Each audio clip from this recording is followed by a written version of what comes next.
এক মই ক'ৰ পৰা আহিলো, মই ক'ত মই কি কৰিব লাগে আৰু মই ক'লৈ যাম। আপুনি আমি ক'ৰ পৰা আহিলো, ভগৱন্তৰ পৰা আহিলো। এক নম্বৰ প্ৰশ্নটোৰ উত্তৰ। দুই নম্বৰ, আমি ক'ত জীৱশ্ৰেষ্ঠ মানুহ। এনেই জীৱশ্ৰেষ্ঠ মানুহ নহয়, শাস্ত্ৰই কৈছে বিষয়ৰ সুখ কুকৰি সংগে পায় বুলি কৈছে। হৰি পদ সেৱা নৰ কোনোদিনে নাই। বিষয়টো ভোগটো কুকৰ মানে গাহৰিও পায়, মানুহেও পায়, কিন্তু ভকতিৰ ভোগটো মানুহৰ বাহিৰে আনে কেতিয়াও নাপায়। সেইকাৰণে আমাক বিষয় ভোগ অতিক্ৰম কৰি ভক্তিৰ সুখৰ দ্বাৰা জীৱন যাপন কৰি জীৱনৰ সফলতা অৰ্জন কৰিবলৈ কৈছে। তেতিয়া আমি ক'লৈ যাম? হৰি স্থানলৈকে আমি গতি কৰিম। সেইকাৰণে শেষত এটা পৰামৰ্শ দিছে যে মহাহৰি প্ৰসাদে ঋণু ভুল মায়া হেন জানি ব্যাপজত প্ৰকে কৰা দায়া। গতিকে ভগৱন্তৰ কৃপা নহ'লে আমি এই মায়াৰ জালৰ পৰা কেতিয়াও ৰক্ষা পাব নোৱাৰো, আমি কৰিব নোৱাৰো। কাৰণ ভগৱন্তইহে জালখন পাতিছে। আপুনি নদীত জাল এখন পাতি অহাৰ লগে লগে জালখন কেনেকৈ পাতিছে আপুনিহে জানিব, আনে মোকলাব নোৱাৰিব নহয়। সেইকাৰণে ভগৱন্তই এই জালখন পাতি থৈ দিছে। ইয়াৰ পৰা মুক্ত হোৱাৰ উপায়টো কিন্তু তেওঁহে দিব আৰু থাকিব লাগিব। সেইকাৰণে তেওঁ জানিব। গতিকে ব্যাসদেৱে কৈছে জগতৰ লোকে মায়াৰ জাল ফালিবৰ কাৰণে যি উপায় লাগে, সেই উপায় থাকিব পৰা যি শাস্ত্ৰ, সেই শাস্ত্ৰক প্ৰকাশ কৰি জগতৰ লোকক দয়া কৰা। কৃষ্ণ গুণ নামমাত্ৰ কৰিও বেগত কৃষ্ণৰ গুণ্ডক নাম কীৰ্তন ব্যক্ত কৰা। শ্ৰৱণ কীৰ্তন কৰি তৰুণ জগত, আৰু জগতৰ লোকে শ্ৰৱণ কীৰ্তন কৰি মৰণক তৰণলৈ তাৰ যোগেদি পৰিৱৰ্তন কৰিব পাৰিব বুলি আমাক জনালে। ইয়াৰ পিছত কি ক'বা বিচাৰ?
रोमांस भोरी लगाओ मायाए बांधत भक्ति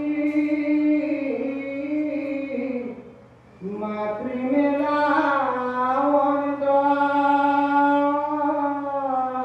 ओ तुम्हारो मध्यस्थ करी आशा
কৈ গ'ল যে হেন শুনি গৈল মুনি স্বৰ্গতো প্ৰৱেশ ব্যাপু শান্ত চিত হৈল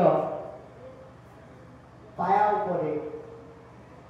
গতিকে এনেধৰণে ব্যাসদেৱে নাৰদে ব্যাসক পৰামৰ্শ দি ব্যাসৰ মনত পুনৰ শান্তি স্থাপন কৰিলে আৰু নাৰদ স্বৰ্গ অভিমুখে যাত্ৰা কৰিলে। ব্যাসো শান্ত হৈ সুস্থ হৈ কি কৰিলে যে ভগৱন্তক চিন্তা কৰিবলৈ ধৰিলে। হৃদয়ৰ মাজত ভগৱন্তক চিন্তা কৰি হৃদয়ত দেখিলা কৃষ্ণক বিদ্যমান।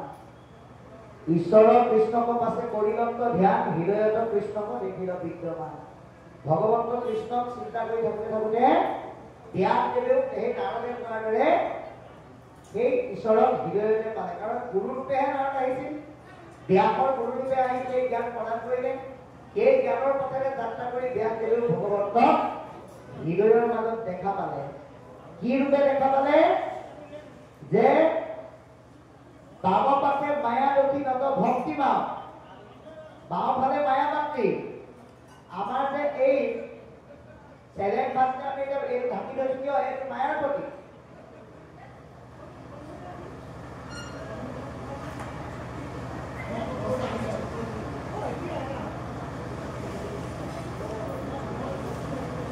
অতি সুন্দৰকৈ আমাক জনাইছে কি বুলি যে বাম পাশে মায়া দেখি নত ভক্তি মাও, যাক দেখি ব্যাসৰ ৰোমাঞ্চ ভৰি লগাও।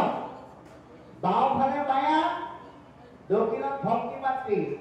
যি দেখা পায় ব্যাসদেৱৰ শৰীৰ মন ৰোমাঞ্চিত হৈ গ'ল। কিয়? মায়ায়ে বান্ধন্ত ভক্তি মাৱে মেলাবন্ত, যাক দেখি ব্যাসৰ ৰোমাঞ্চিত হৈ লগাও বুলি কৈছে। দুহানো মধ্যস্থ কৰি আছা ভগৱন্ত। এই মায়া আৰু ভক্তিৰ মাজতে ভগৱন্ত থাকে।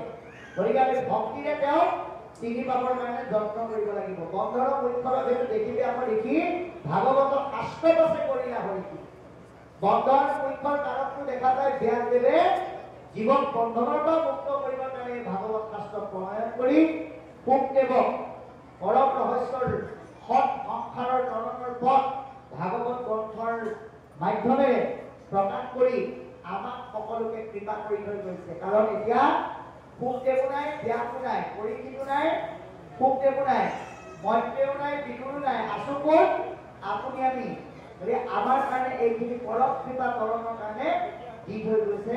প্ৰথম স্কন্ধৰ এই অধ্যায়ৰ কিছু কথা ইতিমধ্যে অন্ত কৰিছে। এতিয়া আছে উপদেশ।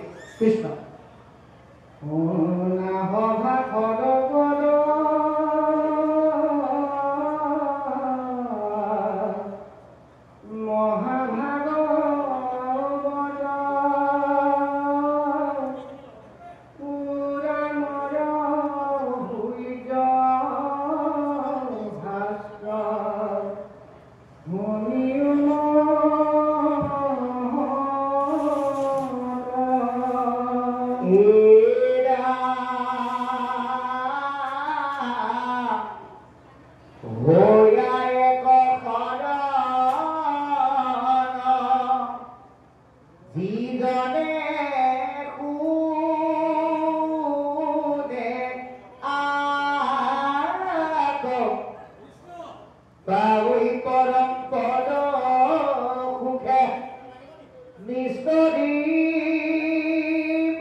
Krishna